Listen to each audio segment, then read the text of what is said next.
Olá, seja muito bem-vindo ao canal Senso Político.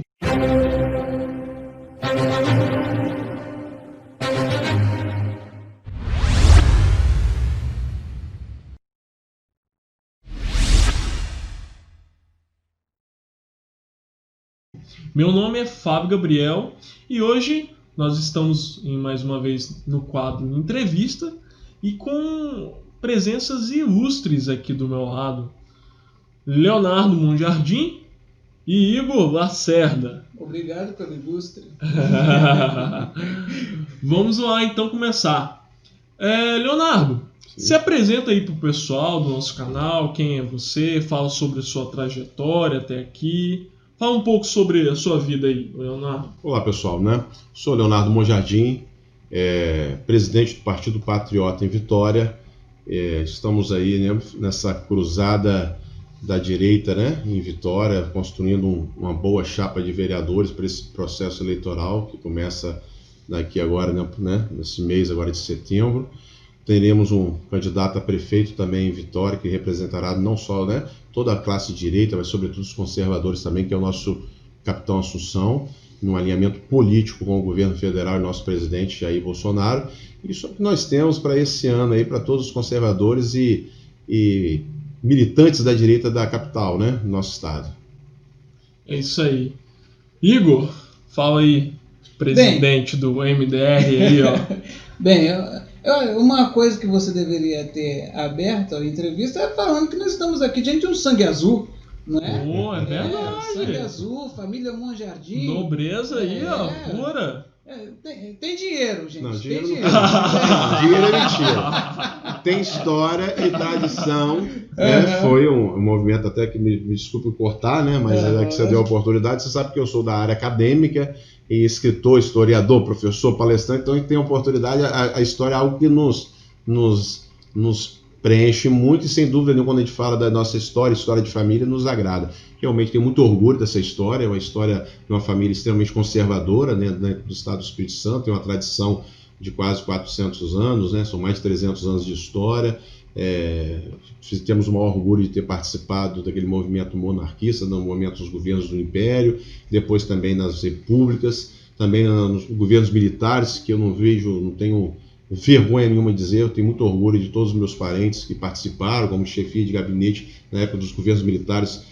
Minha família foi chefe de gabinete durante 4 governos militares do Espírito Santo, mas tenho muito orgulho justamente por conhecer a história. Foi o momento que o Espírito Santo mais cresceu, foi os momentos que chegaram as ferrovias, chegaram os portos, iniciaram-se a construção da terceira ponte, das rodovias do Sol, onde se criou o Bandes, o Baneche, enfim, nós temos aí uma gama de coisas, a antiga Ferriaço, que depois virou Belgo Mineira, as indústrias, a Celulose Mittal, que é a antiga CST, a Vale do Rio Doce.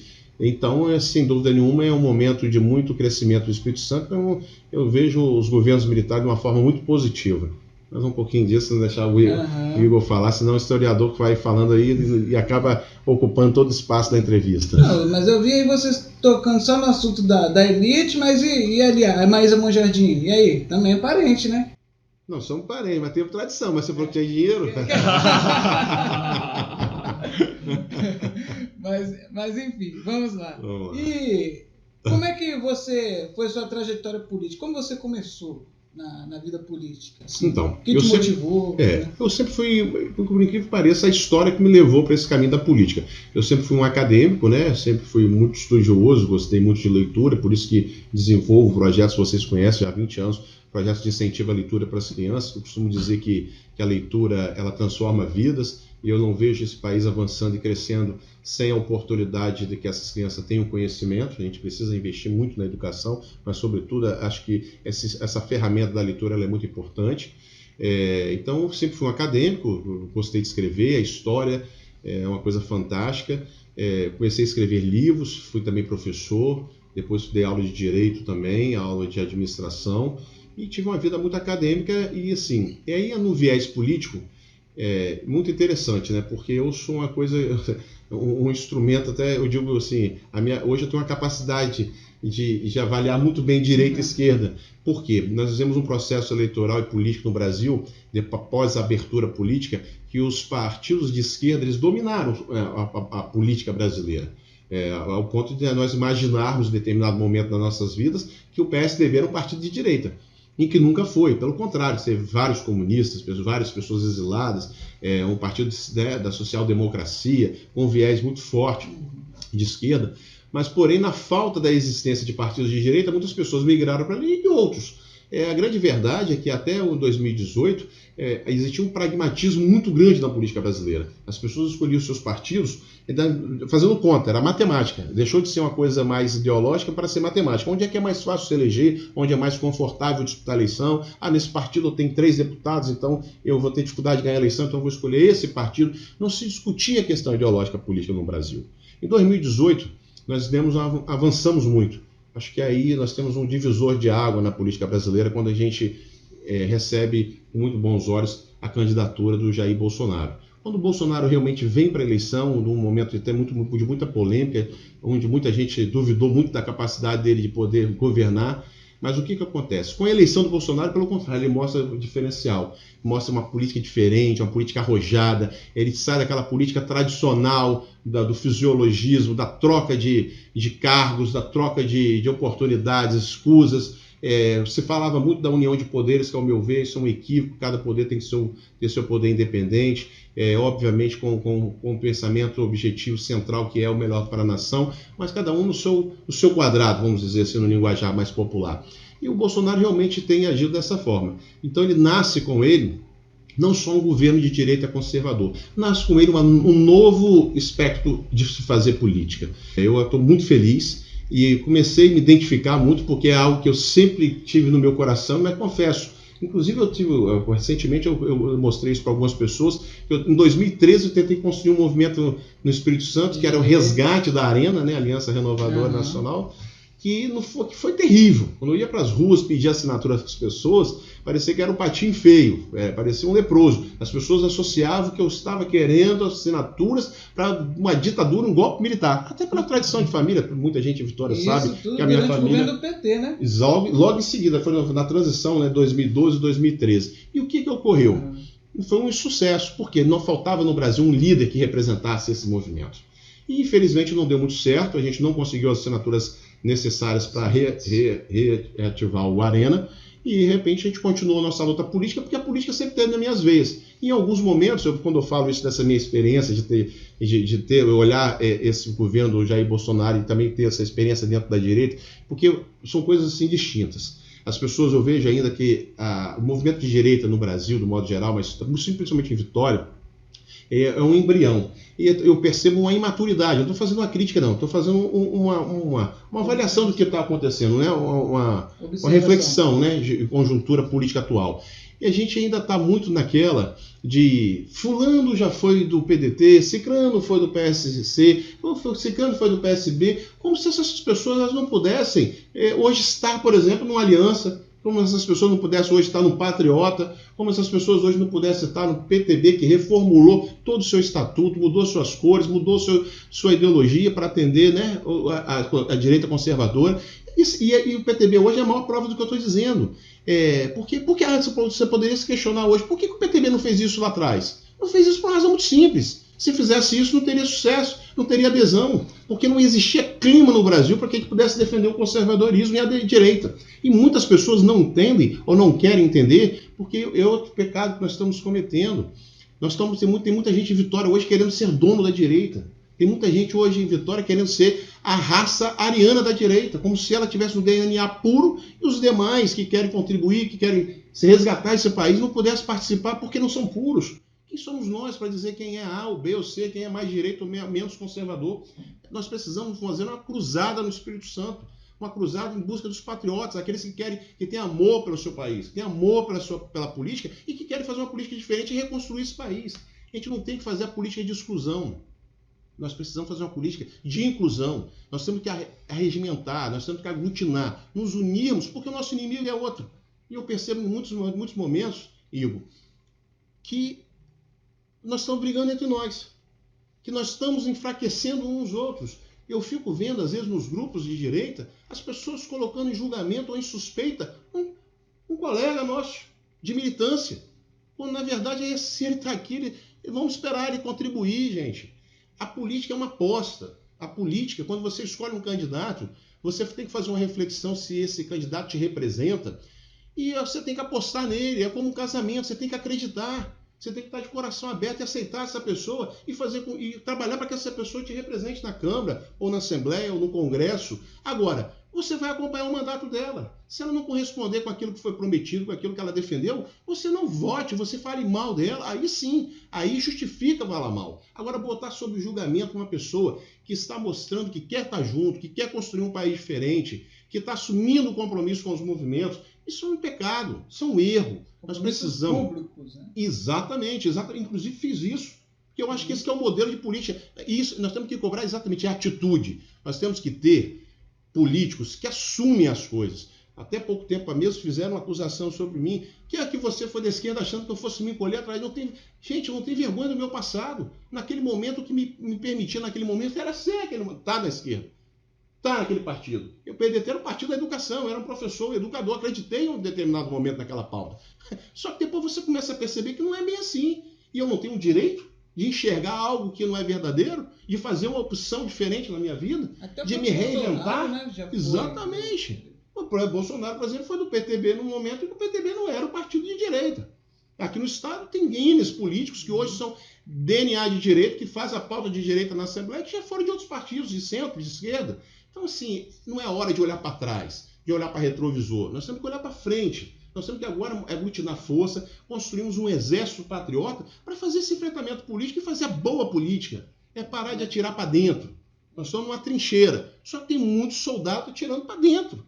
Então, na verdade, nós temos que atirar para o nosso inimigo. Nós temos que fazer um enfrentamento político. Agora, eu costumo dizer, eu falo sempre, eu uso a expressão que o brasileiro que adora futebol, e o futebol é uma forma de você fazer uma analogia que as pessoas compreendem bem. O futebol, todo mundo é importante. O preparador físico, o técnico, o jogador, a torcida ela é muito importante. Agora, como na política, tem gente que serve para torcida. Que também não estou dizendo que não é importante, não, porque time que não tem torcida não vira time. O que eu quero dizer é que tem gente que é muito boa para estar na rua gritando. Tem muita gente que é muito boa para ir para a rua fazer piquete, para levantar a bandeira. Agora, nós temos que botar gente na rua, ou gente dentro da Câmara, ou gente dentro da Assembleia, ou gente no Congresso, que tenha capacidade intelectual para fazer o debate político. Porque se chegar lá só gritando, dando tapa na mesa e querendo ganhar na força, não vai conseguir. Não vai conseguir. Nós temos que fazer a boa política, nós temos que mostrar que nós somos mais preparados, que nós temos pautas, que a gente realmente sabe o que é para esse país. Então eu percebo isso. É o meu apelo que eu faço hoje, e aí eu quero deixar aqui uma oportunidade dessa entrevista, é apelar para vocês. Vamos unir a direita. Vamos parar de falar mal um do outro, que o grupo A é menos importante, que o grupo C é mais importante, ou que fulano já foi da esquerda, ou que fulano já foi a favor do aborto. Não. Vamos olhar quem realmente tem o aspecto, quem tem o aspecto de direita, que é conservador, que está disposto a lutar, entrar na trincheira na luta pela direita, das pautas conservadoras. Vamos se unir. Vamos olhar para o nosso adversário, vamos parar de ficar olhando para trás e vamos olhar para frente e vamos avançar. Esse é um pedido que eu faço. E o outro é o pedido para o eleitor. Você que é conservador, que às vezes nem sabe o que é, faça um exame de consciência. Se é um cara religioso, respeita os princípios cristãos. Se você é um cara que defende a família, se você é um cara que é contra o aborto, que você é a favor da escola sem partido, que é uma bandeira que eu luto muito, porque eu sou professor e sou escritor e sei o que eu já senti na pele por ser um conservador. Porque às vezes a gente está lá no PDT, mas a gente é conservador. Eu sei o que eu senti. Por isso é que hoje eu defendo uma das principais bandeiras minhas, é a escola sem partido. Porque as escolas hoje estão sendo assim, feitas um laboratório de doutrinação para pessoas ideológicas da esquerda e o que é pior, sexualizando a educação das nossas crianças. Isso é um pecado, isso é um crime. Então terá de mim, por exemplo, ser muito combativo. A escola sem partido é algo que é o carro-chefe do meu mandato, se Deus me permitir tê-lo um dia. O que eu quero dizer, referindo, só licença, porque é muito importante para você, eleitor. Pense nisso. Quem tem capacidade de te representar na Câmara, seja na Prefeitura, seja na Assembleia, no Congresso, onde é que quer que seja. Não vote pela emoção. O voto não pode ser emocional. O voto tem que ser um voto consciente. Às vezes uma pessoa está na rua, está com a bandeira, está gritando, está fazendo, isso não faz política pública. Isso é militância. Nós precisamos de políticos de direita que tenham a capacidade de fazer o grande debate político no plenário. Ali é a arena das ideias, ali é a arena das grandes pautas que nós precisamos lutar. E não vai ser só com grito, vai ser com firmeza, com o calor da emoção, mas também nós temos que ter conteúdo, nós temos que ter história política, nós temos que ter capacidade de apresentar soluções para os problemas. Não basta só gritar. Então esse é o apelo que eu faço para o eleitor e para a direita mais uma vez. Por favor, vamos nos unir, vamos vencer e vamos ocupar os espaços de poder para que a gente possa realmente colocar em prática as pautas que nós acreditamos e que nós temos certeza que é o melhor para o nosso Brasil. Desculpa que acabou que eu fiquei emocionado, com vontade, falei, porque é uma oportunidade de fazer esse apelo, porque eu tenho sentido muito isso. Eu tenho sentido uma autofagia entre a direita. A gente está se degladiando por coisas que não tem sentido nenhum. Nós precisamos nos unir, porque nós estamos a menos de um mês no processo eleitoral, onde vai ser a prova de tudo que a gente tem defendido nesses 2 anos. Sim. Então, assim, meus amigos, até me desculpe que a entrevista virou uma coisa até um monólogo. Mas a emoção tomou conta de mim, eu não podia perder essa oportunidade de falar para os conservadores e para os segmentos de direita o que eu sinto dentro do meu coração. Está corretíssimo, Leonardo. É o que nós estamos vendo, né? A direita se degladiando, no caso, né? E o engraçado é que na esquerda há várias correntes de pensamento, na própria esquerda. Só que quando no processo eleitoral, eles todos são unidos. Você não vê nenhuma briga entre eles publicamente. Eles podem até quebrar o pau internamente. E quebra o pau mesmo. Só que lá fora, aqui no mundo real, fora de 4 paredes, são unidos. Eles protegem uns aos outros. O que falta na direita, nos conservadores, é esse amadurecimento. Nós estamos entrando na política, ganhando espaço, ocupando o nosso espaço, só que nós precisamos amadurecer. Nós estamos caminhando, começando a dar os primeiros passos, em virtude, graças a Deus, pela vitória do presidente Jair Messias Bolsonaro. Só que nós precisamos amadurecer. Oi, você ia falar alguma coisa? Não, só fazer uma observação aqui, que o Léo falou muito bem a respeito de olhar para frente. A gente só vai olhar para frente de um candidato se ele fez um compromisso público com as pautas da direita, como você fez, né? Você acho que é o correto, né? Fez um ofício em cartório? Fiz um cartório, registrei em cartório, porque assim, esses dias eu fui questionado, eu falei assim, mas o que isso adianta? Uma pessoa da direita me perguntou, eu falei, adianta o seguinte, isso não é um compromisso jurídico, isso é um compromisso moral. Eu quero ter um documento para entregar ao MDR, para entregar aos outros movimentos organizados de direita, para qualquer cidadão. Sabe para quê? Para amanhã, se eu tiver um mandato e estiver fazendo algo diferente dentro da Câmara, você chegar lá no meu gabinete ou dentro da Câmara, ou mesmo nas redes sociais, falar que isso aqui não vale de nada não, e acabar com minha carreira política. Isso é política. E isso que a gente tem que cobrar. Temos que ser inteligentes. Porque eu fico vendo muita gente da direita fazendo discurso bravo, gritando, mas não tem compromisso. Não assume o que defende, não tem lado. E a gente precisa hoje de político que assuma. Porque, olha só, eu não estou preocupado não. Quando eu boto lá que eu sou contra a cota, eu sei que eu vou perder voto. Tem muita gente achando que, não, pô, esse cara não vai me beneficiar, mas eu não estou preocupado, eu quero ser justo. Eu preciso tratar cada brasileiro como está previsto na Constituição, com igualdade. Certo? Eu não posso ter medo de perder voto quando eu falo que eu sou a favor da redução da maioridade penal. Eu não admito que uma criança de 15 anos estupre, mate e ela possa voltar para casa como se nada tivesse acontecido, porque nós temos o Estatuto da Criança e do Adolescente que diz que ele é vítima da sociedade. Vítima da sociedade é a pessoa que ele estuprou, que ele matou.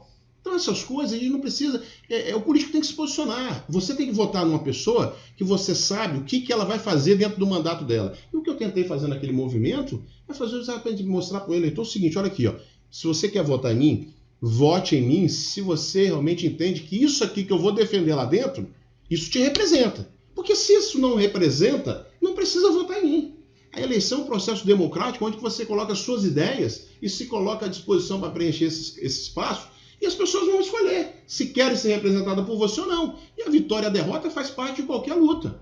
E agora eu não posso querer ganhar uma eleição com um discurso, ou mentindo, ou forjando, como muitos têm feito aí, a gente viu isso nas últimas eleições, e depois chegar na hora do mandato e exercer um mandato diferente. Então não, eu quis assumir um compromisso para o eleitor que votar em mim, o eleitor que me der a oportunidade, se eleito for, saber o que eu vou defender lá. Então está ali o meu documento. Então vote em mim quem acredita nas mesmas coisas e nos mesmos princípios que eu tenho. É isso que eu quero. Se eu vou ganhar ou perder, faz parte do jogo. Agora o que eu quero é ter um compromisso de lealdade com aquilo que eu vou representar. Então por isso que é esse o sentido. Eu não fiz aquilo para forjar nada, para enganar nada. Pelo contrário, eu dei transparência para o eleitor o que eu vou fazer se eleito for. Agora, se ele entender que aquilo não representa ele, não vejo problema nenhum em não votar em mim. Mas eu quero ter a minha consciência tranquila e ter com tranquilidade exercer o mandato defendendo aquilo que eu assumi antes da eleição. Sim. Um fato curioso, interessante, que eu vi aqui no jornal A Tribuna, caça aos livros para ajudar crianças. Desde 2015, Leonardo Monjardim já conseguiu arrecadar e doar cerca de 14 mil livros para as bibliotecas públicas e comunidades. Eles comentam sobre esse projeto, que eu achei muito legal, muito interessante, que é essa arrecadação de livros para as crianças, né? Essa educação, já desde o início, aprender a escrever, a ler. E comenta sobre esse projeto. Seu. Na verdade, essa matéria, ela fala, quando ela fala em 2015, ela fala porque é um projeto remodelado. Mas, na verdade, isso eu já desenvolvo em 2020, porque em 2021, na transição de 2020 para 2021, eu criei um projeto no Espírito Santo, que foi inclusive modelo para outros estados, que foi a Academia Jovem Espírito Santense Letras, para reunir escritores jovens, para que a gente pudesse desenvolver e fazer a publicação dos primeiros livros, que é muito difícil você lançar o seu primeiro livro. Esse projeto, por que eu faço esse projeto? Como educador, como palestrante, como escritor, a leitura é essencial na vida de um país. Eu falo, ninguém constitui uma grande nação sem conhecimento. E o conhecimento se dá através de quê? Da leitura. Então a gente precisa, hoje os índices no Brasil de leitura são muito inferiores aos que nós temos aí nos Estados Unidos e na Europa. Pra você ter uma ideia, no Brasil se lê hoje 2,4 por livro brasileiro, a média, e lá na França nós se lendo 22 livros. Então, quer dizer, isso é muito ruim, isso interfere muito no desenvolvimento de um país. Então, assim, eu luto muito por isso, é outra bandeira que eu vou exigir muito da Secretaria de Educação, é que a gente realmente tenha programas consistentes para incentivar a leitura, porque a leitura ela é abrir as portas assim, para a vida de qualquer cidadão.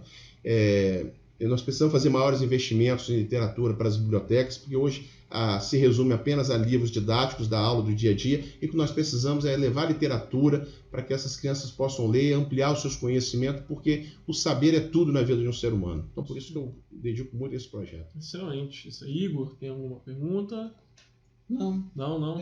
Eu Deixa acho, ele falar. eu acho que porque, tipo assim, né? Eu acho que isso aqui não foi uma entrevista, né? Eu vou repetir, isso aqui foi um monólogo. Mas vocês tocaram no meu, na verdade, vocês tocaram no meu sentimento. Eu falei com muita emoção. Mas foi uma oportunidade boa, porque eu estava realmente preparado para um outro debate, né? E acabou que a pergunta de vocês ela foi tão boa que eu me emocionei e falei com tanta emoção que saí falando. A estrela aqui é você, meu caro. A estrela aqui é você. Mas se precisar voltar em outras pautas e outras conversas e sobre outros assuntos, os projetos que eu desenvolvo, da Academia Estudantil de Letras, que é um projeto maravilhoso e muito importante na formação também dessas crianças, eu estou à sua disposição, falar um pouco de história, né? Eu sou muito, graças a Deus, eu sempre li muito sobre a história do Espírito Santo, pesquisei muito, já escrevi 8 livros, então tenho condições de contribuir também em formação, porque eu gosto muito de falar da nossa história, porque eu acho que assim, o ser humano brasileiro, eu costumo dizer que o brasileiro, a gente precisa resgatar esse patriotismo, e muito a falta do patriotismo que nós temos é em função da gente não conhecer a nossa história, a riqueza que nós somos, de povo, de nação, então a gente precisa resgatar isso, é por isso que a gente tem que ter uma defesa muito forte da educação, principalmente na educação de base, para a gente construir uma sociedade melhor e diferente do que está aí posto. O Olavo de Carvalho bem fala Sem que, dúvida. Infelizmente, hoje no Brasil, nós conhecemos um patriotismo geográfico, que é o quê? Amazônia, as riquezas naturais, isso é muito bom. Nós temos que nos orgulhar que nós temos aqui no Brasil, só que, infelizmente, não é nos contada a história verdadeira dos heróis do Brasil, né? Então, é fundamental nós contarmos a história, falarmos a verdade, isso é primordial. Só para nós fecharmos a nossa entrevista, Você é pré-candidato a vereador pela capital Vitória, né? Fale um pouco o que Vitória hoje precisa. Qual você olha assim para sua cidade Vitória e você enxerga assim o que pode melhorar na cidade de Vitória? É uma pergunta bem eclética, porque, por exemplo, o que a cidade precisa, o que pode melhorar? Eu acho que melhorar, a gente pode melhorar tudo na vida, né? Você pode sempre melhorar, se aperfeiçoar, principalmente hoje com a tecnologia. Mas, por exemplo, nós vivemos hoje problemas muito graves, que é o problema de todas as cidades. Segurança, que é um tema que sempre foi colocado em pauta da esfera estadual, mas hoje os municípios não se podem mais virar as costas para esse problema, porque esse problema está batendo na porta de cada morador. Então a gente precisa, até porque hoje nós temos as guardas municipais, e a gente tem que usar esse instrumento em favor da sociedade. Então a segurança tem que ser debatida na esfera municipal. Esse é um ponto, por exemplo, eu costumo dizer que minhas propostas, eu tenho 3 eixos fundamentais. Essa é uma, segurança. A segunda questão, que aí eu falo muito da educação, não tem como falar. Sim. E aí vou bater muito em cima da questão da escola sem partido, mas também uma escola disciplinada. Sou a favor de alguns polos, que a gente tem que fazer uma experiência com a escola cívico-militar. Eu acho que é importante, eu acho que isso já foi provado em alguns lugares e deu resultado. Eu acho que nós temos que fazer essa experiência, nós temos que quebrar esse preconceito do militarismo e trazer esse modelo para a educação também em Vitória, porque tem muita gente que faz essa opção e precisa ser acolhida. O outro texto também mas a educação, inclusive, eu trabalho também com 2 pilares. Eu quero ter o viés da cultura, porque eu entendo a cultura como aí é o fortalecimento da nossa história, da nossa origem, da nossa raiz, para gerar, inclusive, o sentimento de pertencimento e patriotismo nosso. A cultura é muito importante. E o esporte também, por quê? Porque principalmente o esporte coletivo, ele socializa muito. Você pega essas crianças que estão muito hoje dentro de casa, nos quartos, brincando sozinha com os joguinhos. A gente precisa trazer essas crianças de novo para a prática do esporte, para criar esse senso coletivo nelas. E também da saúde, né? É muito mais saudável, né, a criança estar praticando esporte do que sentado num sofá o dia inteiro jogando um jogo virtual. Então, segurança, educação. E o terceiro ponto, que é o eixo principal também das minhas propostas, são a questão do desenvolvimento econômico através do empreendedorismo. Nós vamos viver agora um pós-processo de pandemia, uma crise econômica que já está muito grande, mas que vai se agravar ainda mais, muito desemprego. Então eu defendo realmente assim, atuar muito na questão da flexibilização das leis hoje, principalmente dessas secretarias de desenvolvimento econômico da cidade, que engessa demais a vigilância sanitária, o disque silêncio, que nós precisamos o quê? Nós precisamos criar condições para que a gente possa ser assim, um parceiro desses empreendedores, porque são eles que geram emprego, renda e também os impostos para a prefeitura. Então, assim, nós temos que tirar esse fantasma de que o poder público é algoz do empresário. O empresário é outro conceito que a esquerda fez com a sociedade, de imaginar que todo empresário ele é capitalista e ruim. Não, o capitalista tem que ser mesmo, ele tem que buscar um lucro. Agora, é ele que gera imposto, é ele que gera emprego, é ele que gera renda. Então, nós não podemos ser inimigo dessa gente. Nós temos que ser parceiros, nós temos que ser, porque é com eles que nós vamos reconstruir a cidade. Esses são os 3 pilares do meu mandato que eu quero atuar, além do compromisso com as pautas conservadoras e de direita. Perfeito, Leonardo. Quero agradecer as ilustres presenças aqui, Igor. Obrigado. Igor, muito obrigado, cara. Muito obrigado mesmo. Você que não segue ainda o Movimento Direita Raiz, siga nas nossas redes sociais, Instagram, Facebook, Twitter. Então siga lá nossas redes. Muito obrigado, Igor. Eu que agradeço pelo convite, tá, Fábio, pela oportunidade que você está abrindo aqui através desse canal com o Movimento. Isso aí. Leonardo, muito obrigado, cara. Muito, muito interessante. Nós vamos ter outras oportunidades. Nós queremos conhecer essa história também da sua família Monjardim, que é muito importante para o nosso estado. Falou em dinheiro, ele se interessou. Falou que é sangue azul, família monárquica. Azul é só a camisa do Igor. E dinheiro é só. Tá. E é isso aí. Você que não segue ainda as páginas, siga as páginas do Leonardo Monjardim, tanto o Instagram, tanto o Facebook também, né? Tem um canal do YouTube, tem no Leonardo Monjardim também, com alguns vídeos, né? Show, é isso aí, pessoal. Muito obrigado a todos. Curta, espalhe e compartilhe esse vídeo. Deus abençoe.